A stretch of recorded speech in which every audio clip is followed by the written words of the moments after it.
Have you ever had a customer tell you, you know what, let's hold off for a bit? Sound familiar? If you have, there's a good chance that there might be some steps you missed in your sales process, in your earlier conversations with your prospect that led to that moment in time. So in this video, we're going to talk about exactly what you should do to avoid or at least minimize the chances that your buyer, your prospect is going to say to you, let's just hold off for a bit. Hi, I'm Shawn Casemore, and I help you learn how to be a top performing sales professional so you can earn more money in less time. If that sounds good to you, and why wouldn't it, then make sure you click that subscribe button below so you can get notified each and every time I release a new video. And of course, as always, if you've got techniques, strategies that you use, comment below and add them so we can share them with the community. Now, let's get into it. The first thing we have to consider is that if a prospect says to you, I want to hold off, and it's early on in the sales process, it's before you've even issued a quote or proposal or had any serious conversations about moving forward with them, then I want you to initially ignore it. Now, I don't mean ignore it as if they never spoke, but I'm saying don't let it stop you from trying to continue with the conversation. So if you're having a conversation, it's going fairly well, and the prospect says, you know what, this sounds interesting, but I'd like to hold off for now. You simply keep discussing what it is you're discussing, right? So you keep the conversation rolling. So for example, you might say, oh, I completely understand. You want to hold off. Maybe now isn't the best time. I mean, heck, we just started talking, but let me ask you another question, right? And you continue moving the conversation forward. So don't ignore and be ignorant, but don't let that statement, if it's brought up early on by your prospect, be something that deters you from continuing the conversation, the dialogue, and the questions in order to move the sale forward. Continuing to move the sale forward is important because it really helps us understand, is this prospect bluffing? Let's be honest, even though you get the meeting, whether that's in person, on the phone, or via maybe Zoom or Teams, your prospect might have just done that to be polite.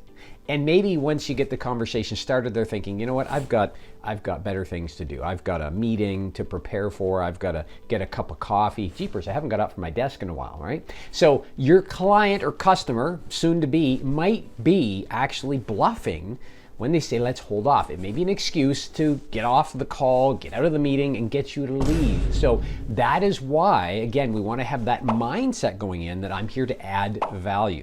When you have that mindset, it can help us avoid the bumbling and over talking that we sometimes do when nerves hit us early on in the sales conversation.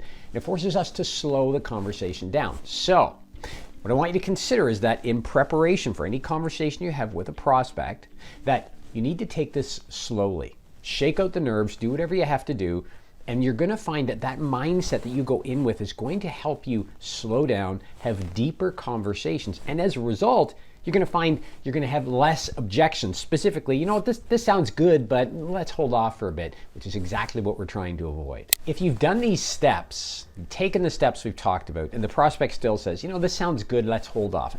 And let's assume for a moment it's a little bit later in the sales process. You've had some good conversations. Maybe you've even issued a quote and they say, nah, let's hold off for now. There's 3 steps I want you to take when that happens. First off, acknowledge they'd like to hold off, right? To say, I understand you want to hold off for a bit, and I can appreciate that. That's step 1. Step 2, you follow that up with a question. So you follow it up with something such as, may I ask you a question? If now is not the right time to blank, and this is where you insert the value that you're going to provide them through your product or service, then when would be the right time to do so? The 3rd step I want you to take is this. Once you ask that question, this is what you do. You wait to see what they say.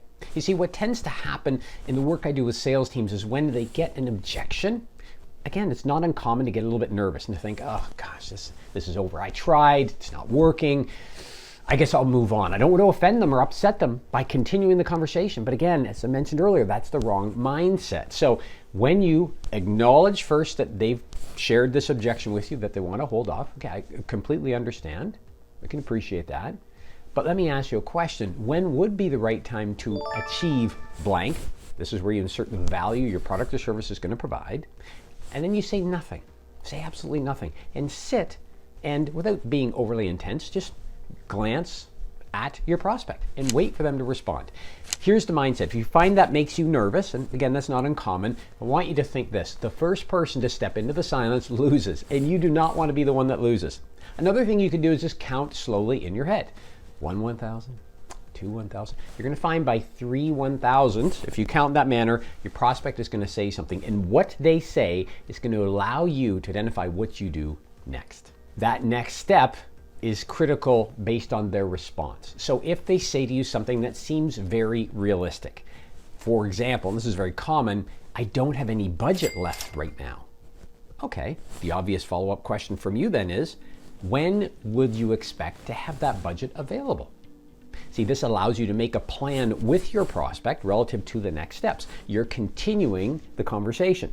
You're not just accepting now's not the right time, you're finding out why it's not the right time, and then you're making a plan with your prospect as far as how we can keep this rolling. So if they say it's in 6 months, great, let's get our calendars out. When would be a good time to meet in 6 months? And who should we meet with in the meantime, just to ensure that we're all on the same page so that when the budget is there, we can continue moving forward. See, that's almost an assumptive close, which is the next thing I want to mention, the next step you'll take. You know, if you've watched any of my YouTube videos, I'm a fan of the assumptive close. Not to be assertive, not to be aggressive. I had somebody recently tell me that they didn't like the assumptive close because it's icky, feels yucky.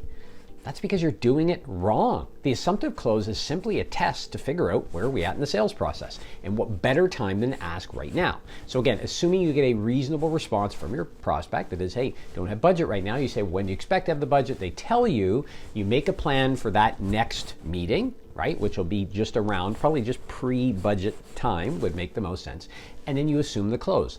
Here's the assumptive close you use. You say something to the effect of, sounds great. Let me ask you a question. If budget wasn't an issue right now, would you be willing to move forward? That question is key, because if they say, well, there's a few more things to consider yet, you haven't fully closed the sale. And now you know to go back and say, well, you know what? That's interesting you say that. What are the areas we haven't talked about, right? So you're assuming the close to make sure before you leave that conversation, you are where you think you are. Now, let's say, I didn't tell you in the last little tip there, what do you do if they give you some what appears to be a bologna? Well, bologna's not a bad thing. Ham and cheese loaf, that's not good. Bologna, no, it's okay, right? Anyways, if they give you some sort of statement or response that you're like, you know what, hold on a second, that doesn't sound realistic. So instead of a budget issue, it's, oh, you know what, I just haven't had a chance to talk to the boss. Then you call that out. You say, oh, that makes sense. You need to talk to the boss. Why don't we go talk to them together? Would now be a good time? Now again, that's a little bit assertive, but if you get some sort of pushback or response from your earlier question, that open-ended question, right? If you get some sort of response that, this doesn't seem like it fits. It seems like they're pulling your leg, again, so to speak, right? They're feeding you some bologna, but I guess if you don't like bologna, ham and cheese loaf, right?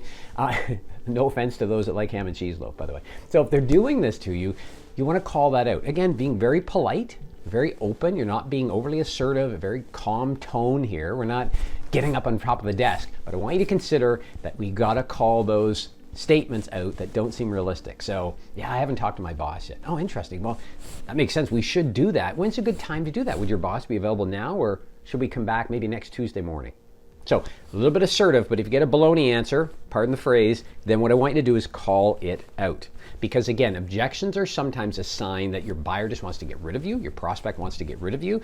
That's a sign to you that you have not done a good job early on. They do not yet see the value of engaging with you. So you want to make sure you go back and revisit that value. And it's a sign, if it happens a lot, that maybe my sales process, my sales dialogue needs improvement. So there you have it, the tips and strategies that you can use if your buyer says to you, let's hold off right now. Hope you've enjoyed this. Now, here's what I'd suggest. Watch more videos on my channel. There's more videos like this. Check them out. If you've got comments to add, please do. Subscribe to the channel so you can be notified each and every time I release a new video. And if you like this video, click like. It helps me get the word out and build this community.